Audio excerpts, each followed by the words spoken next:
അസ്സലാമലൈക്കും. നമ്മളെല്ലാവരും റബ്ബിനെ സ്നേഹിക്കുന്നവരല്ലേ?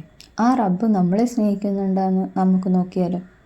അള്ളാഹുവിൻ്റെ സ്നേഹം എന്നത് നമ്മൾ മനസ്സിലാക്കേണ്ടത് ചില അടയാളങ്ങളിലൂടെയാണ്. അള്ളാഹുവിൻ്റെ സ്നേഹത്തിൻ്റെ അടയാളങ്ങൾ എന്തൊക്കെയാണെന്ന് നോക്കിയാലോ? നമ്മൾക്ക് നല്ല കാര്യങ്ങൾ ചെയ്യാനുള്ള തോന്നലുണ്ടാവുക, നമസ്കരിക്കാൻ തോന്നുന്നു, ആർക്കെങ്കിലുമൊക്കെ സഹായിക്കാൻ തോന്നുക, സദക്ക കൊടുക്കാൻ തോന്നുക, മറ്റൊരാളുടെ നല്ല വാക്ക് പറയാൻ തോന്നുക. നിങ്ങൾക്ക് തോന്നുന്നുണ്ടോ? അങ്ങനെയാണെങ്കിൽ അള്ളാഹു നിങ്ങളെ സ്നേഹിക്കുന്നുണ്ട്. ഇസ്ലാമിനെക്കുറിച്ച് പഠിക്കാനും അതിനെക്കുറിച്ച് അറിയാനും നിങ്ങൾക്ക് ആഗ്രഹം തോന്നാറുണ്ടോ? ദീനിനെക്കുറിച്ചുള്ള അറിവ് അവൻ ഇഷ്ടപ്പെട്ടവർക്ക് മാത്രം കൊടുക്കുന്ന ഒരു അനുഗ്രഹമാണ്. അള്ളാഹു ആർക്കെങ്കിലും നന്മ ഉദ്ദേശിച്ചാൽ അവന് മതത്തിനെക്കുറിച്ച് നല്ല അറിവ് നൽകും. ജീവിതത്തിൽ നമ്മൾ ഒരുപാട് പരീക്ഷണങ്ങൾ നേരിടുമ്പോൾ നമ്മൾ വിചാരിക്കാറില്ലേ റബ്ബിന് നമ്മളോട് സ്നേഹമില്ല എന്ന്? പക്ഷേ അത് അങ്ങനെയല്ല കേട്ടോ.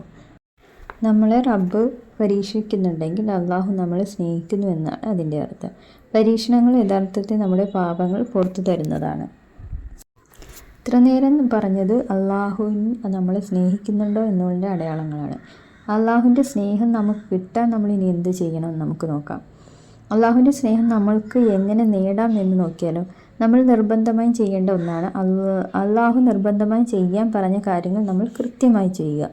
സുന്നത്ത് കാര്യങ്ങൾ ചെയ്യുക. നോമ്പ്, സുന്നത്ത്, നിസ്കാരങ്ങൾ ഇവയെല്ലാം കൃത്യമായി ചെയ്യുക. എപ്പോഴും അള്ളാഹുവിനെ ഓർക്കുക. ഒരുപാട് ദിക്റുകൾ ചൊല്ലി അള്ളാഹുവിനെ ഓർക്കുക.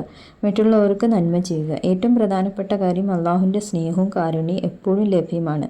നിങ്ങളെല്ലാവരും ഒരിക്കലും നിരാശയാകരുത്. തീർച്ചയായും അള്ളാഹു എല്ലാ പാപങ്ങളും പൊറുക്കും ഇൻഷാ അല്ലാഹ്.